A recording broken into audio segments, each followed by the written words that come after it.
Hey everybody, welcome back. Psychedelic here. Got you another Acid Archive Diaries number 29 today. Let's jump into it. So we're kind of circling our way back around to the whole private press world, and you could probably lump this record into maybe 2 or 3 different subgenres, categories. Kind of fits pretty snug in like the cosmic country sound and also like late 60s pop psych kind of trappings. And we're talking about Hot Off the Press by News. Always kind of like that compass design there. This came out in 1974. These guys were based out of New Haven, Connecticut. And all 4 members, and I think maybe a couple extra members, helped out on this one. They were all Yale University students, which is kind of interesting. And then I just found out the drummer later became a stock market analyst or some type of author. It's still overhanging the entire world. The central banks have done just about everything they can to try to fight that. They managed to help the positive mood along with some free money for the last few months. But if you've noticed, the 2-week decline has already erased the entire gain from QE2. Yeah, Bob Prechter, he was a really great drummer on here. Definitely a standout musician here, but everybody on this disc is really tight and well-mannered in their performance. I mean, they just really lay this style down really well.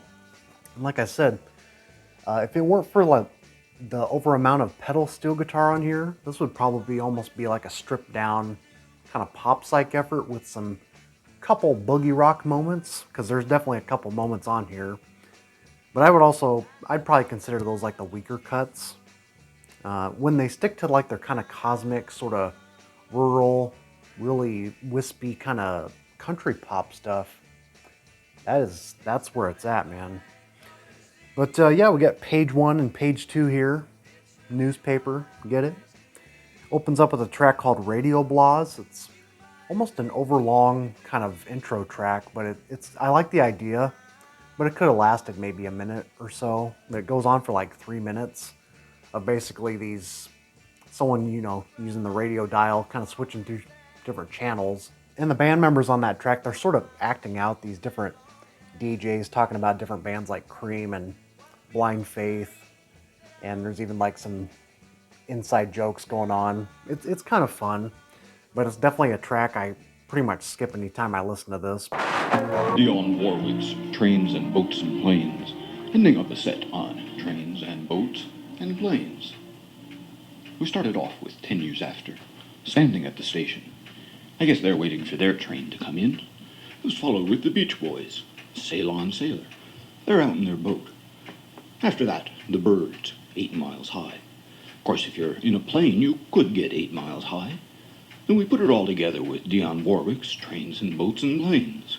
You get it? Standing at the station for a train. Sail on sailor in a boat. 8 miles high in a plane. Trains and boats and... Other than that, though, it's a really great string of different tracks happening here with Loser, Ooh La La. But those aren't even my favorite tracks. I'd say it gets even better once you get to the more towards the center of the record with Farmer's Daughter, Misty Day. Easy Street is oftentimes the fan favorite on here. Anytime I'd see anybody else show this one online, or else whenever I would post it, that'd often be kind of like the fan favorite. There's actually an interesting music video that they recorded for that song on the Yoga Records page here on YouTube. I'll try to insert a clip of that in the intro. Really good song though. It's got this kind of shuffling, almost kind of reminds me of that group Cream Soda on that Tricky Zingers record. It's got a little bit of that kind of folky aspect about it. The vocals are kind of subdued or a little muffly. They're a little incoherent, which is fine by me. And I almost prefer the vocals to be that way, giving it kind of that interesting, enigmatic aura about it. But then probably my favorite track on the whole disc is Pine Tree Heaven.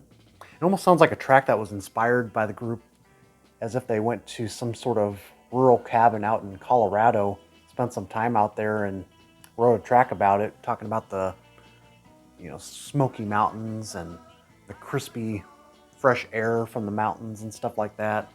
It's really visceral track, visually, all the imagery you get in your head, but also just where the track takes you with that really silky pedal steel guitar working on it, and it's some of the best I've heard in a while. Um, After revisiting this, I just got washed with those different memories I've had when I first picked this up, maybe back in, I think, 2016 or 17, around there.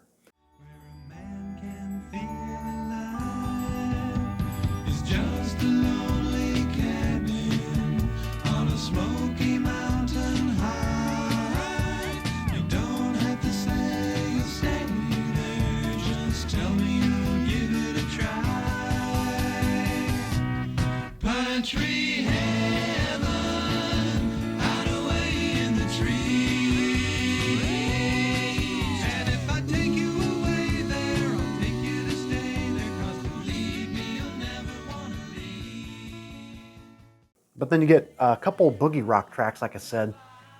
I don't know why they threw these in there. It kind of throws off the flow a little bit with One Night Stands, the track right after Pine Tree Heaven. Sort of like a CCR kind of vibe on there. It's very bar band kind of blues boogie rock. It's my least favorite. But then the next track, Angie, kind of follows suit a little bit, but it's a little more entertaining. It's got a really rippling fuzz wah guitar solo on there, which is notable. Some nice organ going on. Definitely sounds a little more hard rock based than the rest of the stuff on here. Here she comes. Oh, she sees this.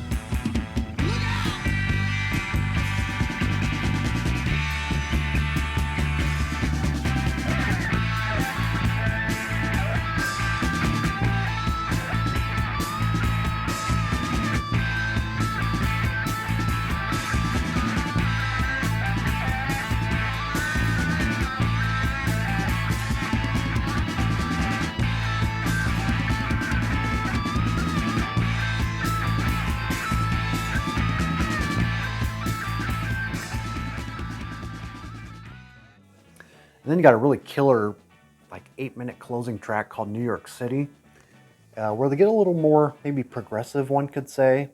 Just very slightly progressive in the way that the tempo kind of builds up over time in the rhythm section, and they're kind of just doing little improv things as the 4 to 5 minute jams happening. It's all instrumental between there, and it's got a few like windy sound effects. It's definitely a little more on the trippier aspects of the record for sure. Yeah, if I had like top 3 tracks for you guys to check out, probably Easy Street being the fan favorite, a lot of people say.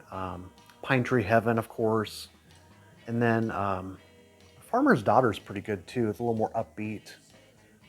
It's got cool different changes in between the tracks, between the chorus and the different verses happening. So, yeah. Interesting note on this one too. I found out since it was based out of New Haven, Connecticut, where it was recorded at. It was recorded at the same place as this record, which I'm sure you guys may know, D.R. Hooker, The Truth. So if that piques your interest a little bit, I mean, definitely has the sort of scope and sound that record has. It's a little, it's not the most perfect clarity or most well polished mix, but it certainly sticks out and gives you a lot of imagination on its own. But besides like the pedal steel guitar playing a prominent part in this record, there's a lot of like different chimes happening in a few tracks. Maybe some phase pedal, very slight use of that. But the rhythm section really is what makes this record really stick out. And a couple of these tracks I really think could have been big hits if it was well produced on, like, for say Epic Records during this time, or maybe even like A&M or Columbia. I think they could have had a big hit if they had like the right management and just the right team backing them up, and if they weren't going to Yale University. But I think the drummer, and maybe all of them, had graduated at this point. I'm not really sure exactly, but they were definitely hanging around that area at that time. And then the guy that plays keyboards and some of the vocal arrangements, Jeff Fortgang, I think he had written some hits maybe during the early 70s. I forget. He seemed like a name on Discogs when you would look at his credits. Otherwise, it looks like they threw a lot of time practicing these songs and kind of fleshing it out to distribute this thing. And unfortunately, it's kind of a lost gem of sorts in that kind of cosmic country poppy vein. It's very pop heavy. I wouldn't consider this really a country rock album, but it just lands where I want to be as far as just being kind of whisked away with that Notorious Bird Brothers kind of sound, but also being kind of on the pop psych side. A lot of 4-part harmonies happening here. So that's about all I got to say on this one. We'll probably see what the book says. It looked like a long entry. And I'll get a shot of here the label. It's on the yellow label as well. So yeah, this is like even though it is recorded at the same studio, this is considered a non-label private press.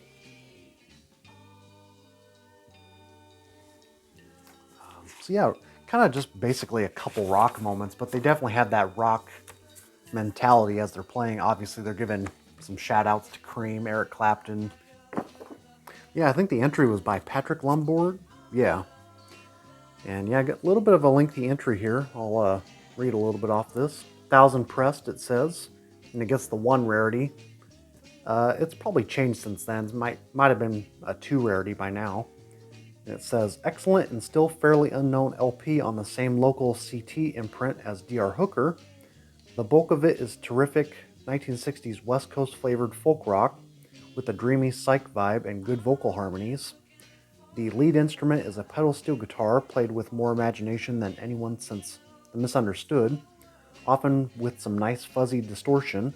I'm reminded of other 60s and the 70s trips such as Cream Soda, as I mentioned, or the good tracks on Spur more than anything else, Spur of the Moment LP, with lyrics that show the retro feel to be deliberate on the band's part, openly referring to old songs by the Byrds, the Beatles, etc. Not sure what they were aiming for with this, but it does produce an appealing sound. Another reference point is Merrill Fankhauser in his melodic 66-67 phase. The opening track of Random Radio Chatter is unfortunate and may have turned some buyers off. There is a So-So Credence ripoff on side 2, but apart from that, meaning 8 tracks out of 10, this is a delight. Recommended to any fan of melodic 60s sounds and not terribly hard to find. The band's story is interesting. They were ex-Yale students, recorded the new material in the same studio where In the Still of the Night had been cut in the 50s, and before the News LP came out, one member wrote and sold the international hit Some Guys Have All the Luck. I think that's the guy I was referring to that played keys on there, so kind of interesting footnote there. So